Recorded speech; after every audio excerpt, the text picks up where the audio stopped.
el despliegue de las Fuerzas Armadas por el territorio nacional, efectivamente, hay ámbitos de competencia tanto para la Guardia Nacional como para los miembros del Ejército o de la Marina.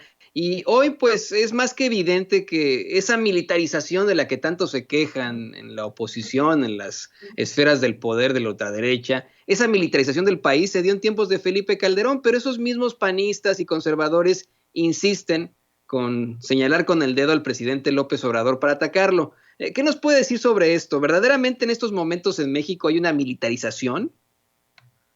Mira, yo he tratado de explicarlo muchas veces a la gente porque somos cortos de memoria y porque también tenemos nuevas generaciones.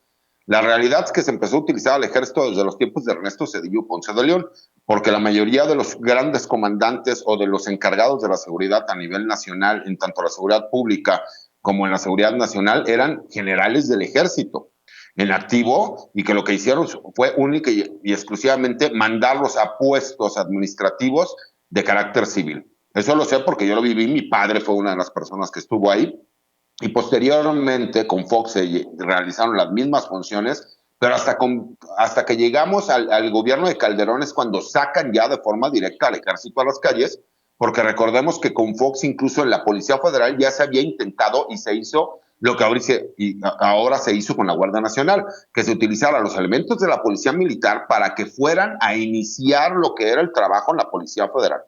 Con Calderón obviamente vimos eso ya en el día a día, que el ejército sin un marco jurídico, y que yo peleé durante muchos años esa situación sin un marco jurídico, porque querían por ahí de una tesis aislada, justificar el hecho de que las Fuerzas Armadas anduvieran en la calle, cuando la realidad es que no era así, el que ellos salieran a operar de forma directa en cuanto a lo que era la coadyuvancia de la seguridad pública.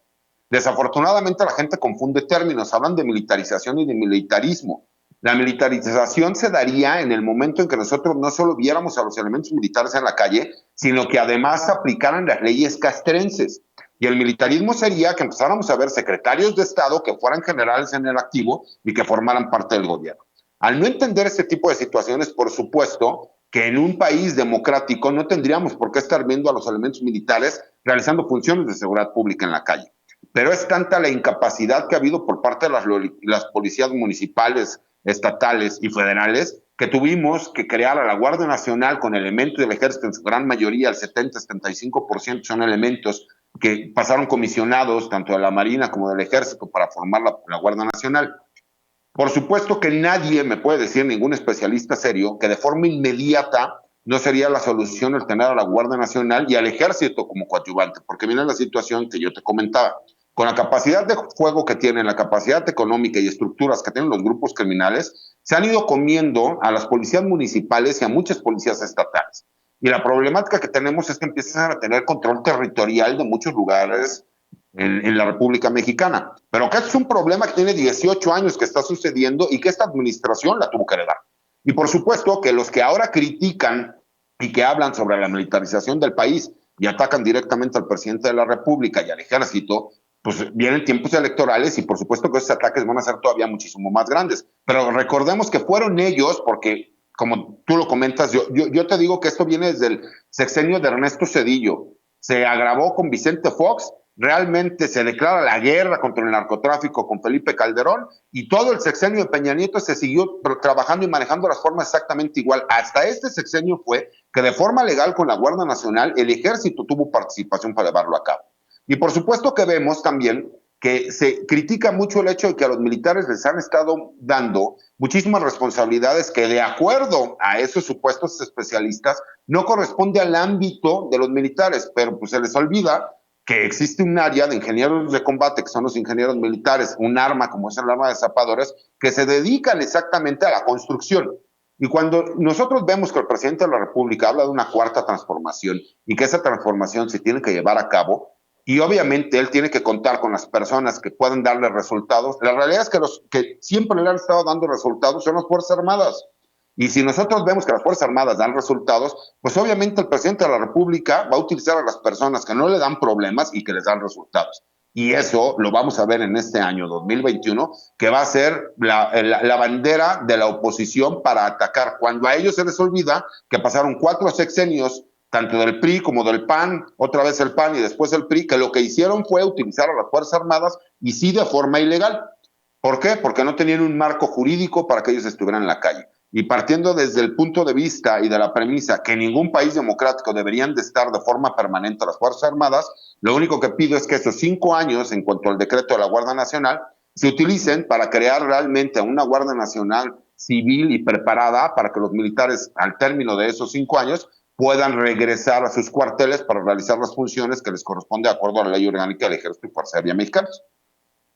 Recordarle al público de Sin Censura que el abogado Gutiérrez Priego es hijo del general Gutiérrez Rebollo, como bien lo mencionaba hace unos momentos en esta participación, y precisamente sobre esta, le voy a pedir a André que le siga grabando, no le vaya a cortar aquí, por favor, precisamente sobre esta pues relación que usted tiene tan cercana y con el ejército, de tantos representados que tiene militares, ¿cuál es el sentir, abogado Gutiérrez Priego, al respecto de precisamente esto, ¿no? De tener hoy a las Fuerzas Armadas en varias labores, en labores de construcción, en labores de reparación de México, por decirlo así, en labores obviamente de seguridad, de enfrentarse a desastres naturales?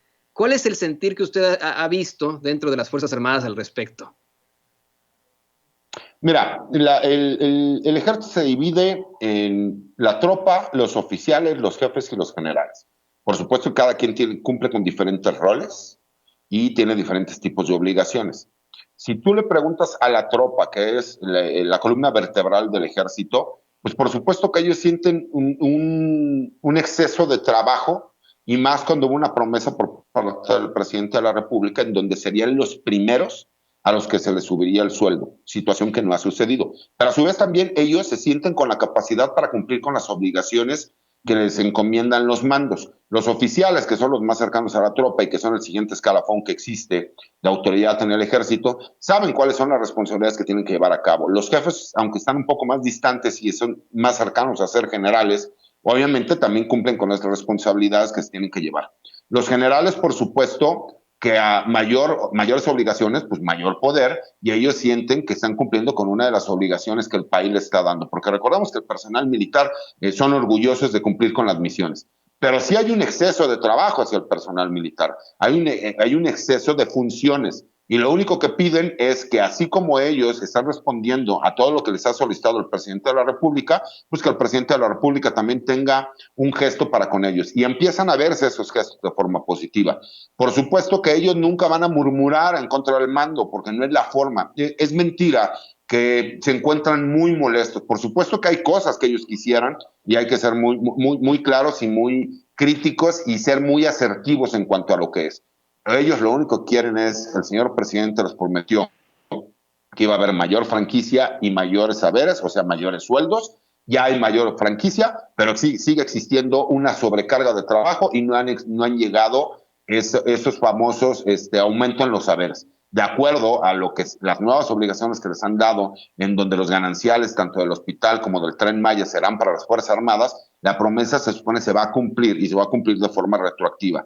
Entonces, quien te diga que realmente hay un malestar en el ejército, el malestar es falso. Lo que sí hay es una inconformidad porque les hicieron una promesa y si algo ha demostrado el presidente es que va a cumplir con su palabra. Entonces, lo único que ellos quieren es, señor presidente, no se olvide de nosotros seguimos trabajando, aquí vamos a seguir siendo leales, lo vamos a seguir haciendo con todas nuestras capacidades, nada más acuérdese de nosotros, que usted nos prometió que nos iba a aumentar el sueldo, primero a los de abajo y al último a los de arriba, y es lo único que piden. Entonces, esa es la realidad de lo que está sucediendo en las Fuerzas Armadas. Esa es la realidad del sentir de la gente que yo conozco, con la que convivo en el día a día, porque yo convivo desde soldados, sargentos, tenientes, capitanes, tenientes coroneles y generales de división. Entonces, cada uno tiene un punto de vista distinto, pero todos están con la misma idea, que tienen que cumplir con las misiones y única y exclusivamente a la tropa y los oficiales dicen, señor presidente, no se olvide la promesa que nos hizo, usted que es de cumplir su palabra, ahí le encargamos que no se lo olvide, que nos prometió subirnos el sueldo. Así es, qué bueno que lo podamos compartir con el público de Sin Censura. Déjeme decirle, abogado, que mucha gente, gran parte de esta gran audiencia de Sin Censura, pues son o miembros de las Fuerzas Armadas o miembros en retiro de las Fuerzas Armadas. Y bueno, por ahora, abogado, pues le queremos pedirle si es tan amable que nos comparta sus redes sociales. Hay mucha gente que quiere ponerse en contacto con usted. Ya sabe, aquí hay un diálogo entre nosotros, entre la gente que nos ve y que nos escucha. Le vamos a pedir, por favor, que nos comparta sus redes sociales, abogado Gutiérrez Priego. Claro que sí, siempre estamos a la orden y cualquier duda o situación que por ahí podamos apoyar, estamos a la orden. Mi Twitter es @CésarGutiPri.